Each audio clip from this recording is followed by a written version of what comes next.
Bonjour tout le monde, bonjour tout le monde, j'espère que vous allez tous bien.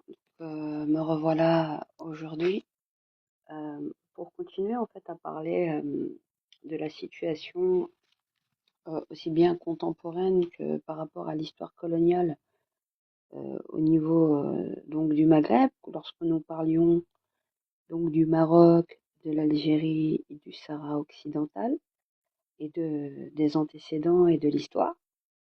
On voit bien, je regardais tout à l'heure euh, quelques infos à travers le monde, je me renseigne, et pour voir un peu la situation au niveau du Mali comme au niveau de la Mauritanie et les bases militaires qui sont justement là depuis quelques mois en fait discutées pour voir le jour euh, des bases militaires françaises qui seraient soit installées en Mauritanie, soit dans le sud du Maroc, soi-disant pour toujours la crise du Sahel. Et donc, et vous avez de l'autre côté ce qu'au niveau militaire, le 10 novembre, un militaire a dit publiquement devant les maires, il faut être prêt à perdre nos enfants. Nos enfants sont âgés entre 17 et 24 ans, en parlant justement de l'Ukraine, mais aussi en oubliant la crise qui traverse la France par rapport au Mali.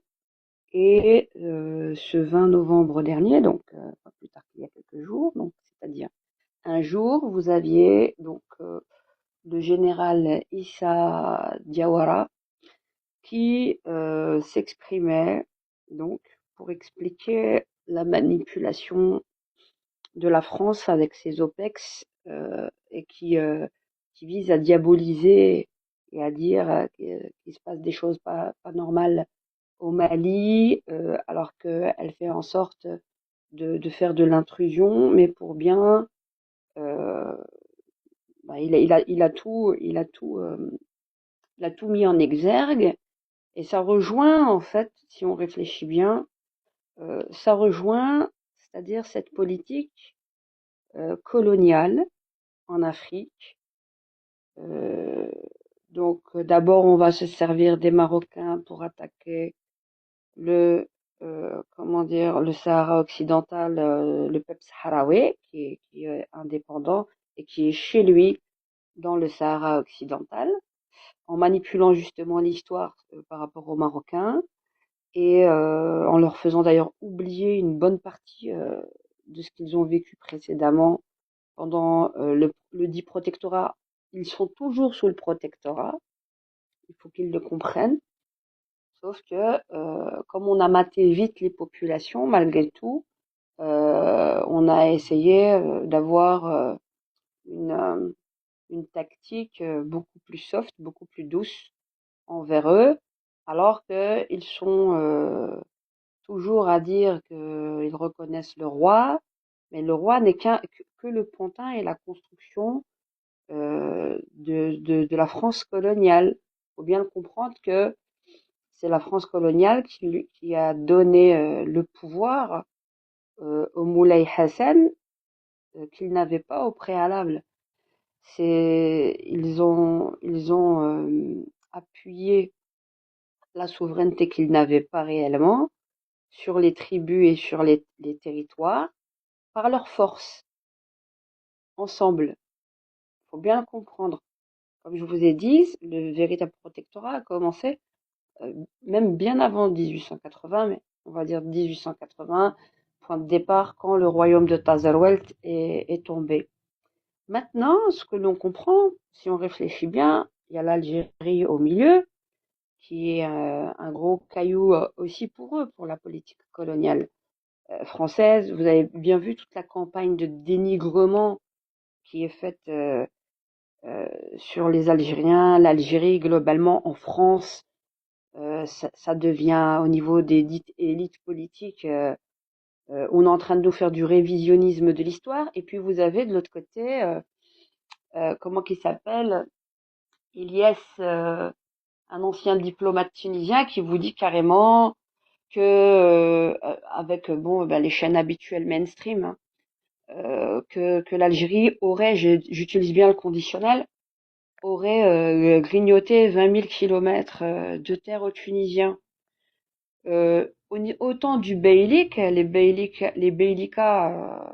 c'est-à-dire autant de la régence d'Alger, je vous mets au défi de nous dire ce qu'était le beylik de Constantine, où il commençait, où il s'arrêtait. Je vous mets au défi de me dire où commençait le beylik de Oran, de toute l'Oranie, et où il se terminait.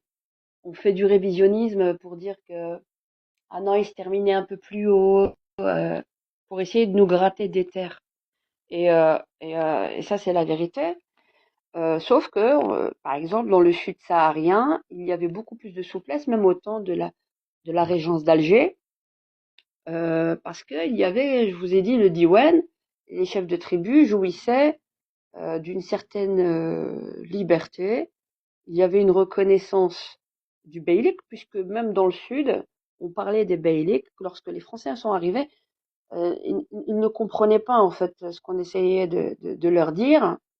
Et on leur disait, mais t'es-tu entendu, c'est le beylik qui devrait te fournir ceci et cela. Donc, c'est-à-dire qu'il y avait une réelle reconnaissance et qu'ils étaient chez eux en Algérie, dans la régence d'Alger, ce qu'on appelle régence d'Alger, soi-disant on n'a limité que à Alger et aux provinces algéroises autour.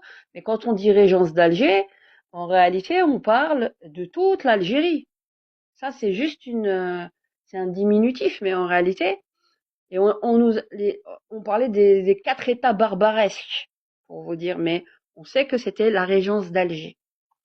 Et donc, on comprend bien que toute cette politique de dénigrement viserait à nous attaquer tous, c'est-à-dire à encercler et à attaquer l'Afrique de l'Ouest, à aller plus loin, à creuser vers l'Afrique de l'Ouest, le port de Tanger Med, pensez-y toujours. Et puis de l'autre côté, vous avez la Tunisie, les Tunisiens, je parle pas du peuple, mais des anciens diplomates qui ont déjà mangé dans la main, qui nous parlent soi-disant de leur indépendance. Moi, j'aimerais bien la voir, leur indépendance en Tunisie. Hein? Si on remonte à la régence d'Alger, qu'a-t-il fait le bey Hussein II par sa trahison, par ses accords et ses traités pour se faire livrer Constantine pour devenir le nouveau bey de Constantine. Et ça a suivi comme ça le protectorat en Tunisie jusqu'à Bourguiba. Et Bourguiba, il a été formé à l'étranger. D'accord? Donc ne nous parlez pas de terres qui ne leur ont jamais appartenu, parce que le beylik de Constantine, comme toute la régence d'Alger, ils étaient les plus puissants d'Afrique. Vous comprenez ça? Les plus puissants d'Afrique. Ça fait partie de l'Afrique, l'Algérie. Du continent africain. Les plus puissants d'Afrique. Et ça, il faut le comprendre. Et bon, la colonisation ayant été ce qu'elle a été en Algérie, on essaye de minimiser tous les dégâts, le bon génocide qu'on s'est mangé, et on joue à monter les uns contre les autres, la Mauritanie contre le Mali, la Mauritanie qui mange main dans la main maintenant actuellement. J'ai regardé un petit peu pour voir un peu dans la coopération soi-disant au développement avec les Français. Donc, en termes d'énergie renouvelable, on va leur offrir en même temps une base militaire française et toute l'énergie renouvelable de la Mauritanie, avec des accords dans ce sens-là. Après, de l'autre côté, au Maroc, on se félicite, enfin, je parle pas du peuple, hein. Vous me comprendrez quand je parle de cela, d'avoir fait des accords avec l'Union européenne où finalement on est en train, par rapport en termes d'agriculture, en fait, ils essayent de tous placer leurs pions à un maximum et de faire la guéguerre entre nous tous. Surtout là, et ça va être enfin, c'est pas le nouveau colonialisme, c'est les nouvelles techniques du colonialisme de continuer donc à creuser via l'Afrique de l'Ouest Salam à tous ceux qui nous rejoignent. Et j'aimerais vraiment qu'on réfléchisse à cela et que surtout, depuis tout à l'heure, j'essaie de télécharger, enfin je l'ai téléchargé sur mon téléphone, le discours de 20 minutes du général Issa Diawara sur TikTok. TikTok ne le prend pas. C'est pour ça que là, je suis venue pour vous parler de ça. Et ne le prend pas. Impossible à télécharger, à mettre dedans. C'est très important que vous l'écoutiez. Ce qu'a dit le général du Mali, Issa Diawara, ce 20 novembre, c'est-à-dire hier. Très important que vous l'écoutiez. Vraiment. Et, euh, et voilà, donc faut bien comprendre. Donc par l'ouest et ensuite par l'est, par la Tunisie. De manière à quoi? Ben, ça aurait accaparé l'Afrique en faisant tout le contour et ensuite terminer par l'Algérie. Vous comprenez? Bien sûr, l'Algérie, c'est une grosse puissance. On veut la grignoter, donc on essaye de vous dire que, soi-disant, les Algériens, vous aurez pris des territoires pour que ce soit la guerre entre nous, entre les Maliens et les Algériens, la Mauritanie et les Algériens, la Tunisie et les Algériens, les Marocains avec les Algériens. Vous comprenez? Est-ce que vous comprenez? Très important. Oui, non, mais j'ai parlé de ça. Oui, à Face, oui. Mais bien sûr, il faut faire attention à ne pas rentrer dans leur jeu et nous sommes, c'est-à-dire la diaspora, la locomotive pour créer la paix, mais aussi informer les nôtres de ne pas euh, tomber dans ce jeu-là. Parce que vous allez tous être perdants en Afrique. Vous allez tous être perdants en Afrique. Regardez, je posterai des articles par la suite pour que vous preniez conscience de l'ampleur. Azul, bonjour à tous. Vous voyez, faut faire attention. Donc on arrête de nous raconter n'importe quoi. Avant la France, nous avions la régence d'Alger, les 4 grands États barbaresques, les beyliks qu'on appelle les beyliks, le grand beylik de Constantine, le plus riche des 4. Même le beylik d'Oran, il était très riche aussi, à sa manière. Il allait jusqu'au sud saharien, contrairement à tout ce qu'on vous raconte comme baratin. Sauf que les gens circulaient, s'il y avait une route commerciale, c'était les États, comment dire, des États maghrébins, enfin voilà, d'Afrique. Enfin, on circulait, on connaissait nos frontières, il y avait les gardes, il y avait tout. Mais dans le Sahara, les nomades, tout le monde circulait le plus normalement du monde. Et d'ailleurs, alors pourquoi aurions-nous eu c'était un titre hein, qu'on appelle Sheikh al-Arab. Dans le sud saharien, le Sheikh al-Arab, c'était le cheikh des cheikhs, c'est-à-dire en termes de hiérarchie, c'était le chef des chefs de tribus du Sahara. Et il était respecté de l'ouest à l'est. Vous voyez? Quand il y avait quelque chose à dire, c'était avec lui qu'on s'entretenait au niveau des beyliks. Et c'était un titre, ça veut pas dire qu'ils étaient arabes, mais pourquoi on lui donnait ce nom-là?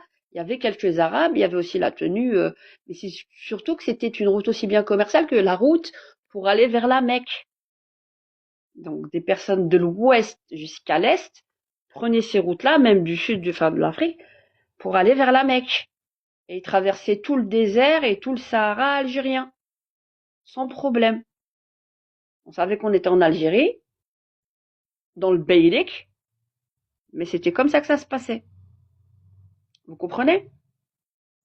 On vous manipule de fou.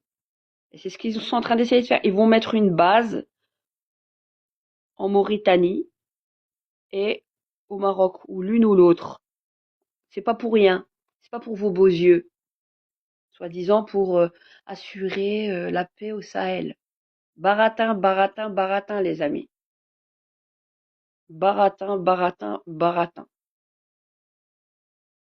Et de l'autre côté, on vous fait une guerre historique en vous racontant n'importe quoi avec Bernard Lugan.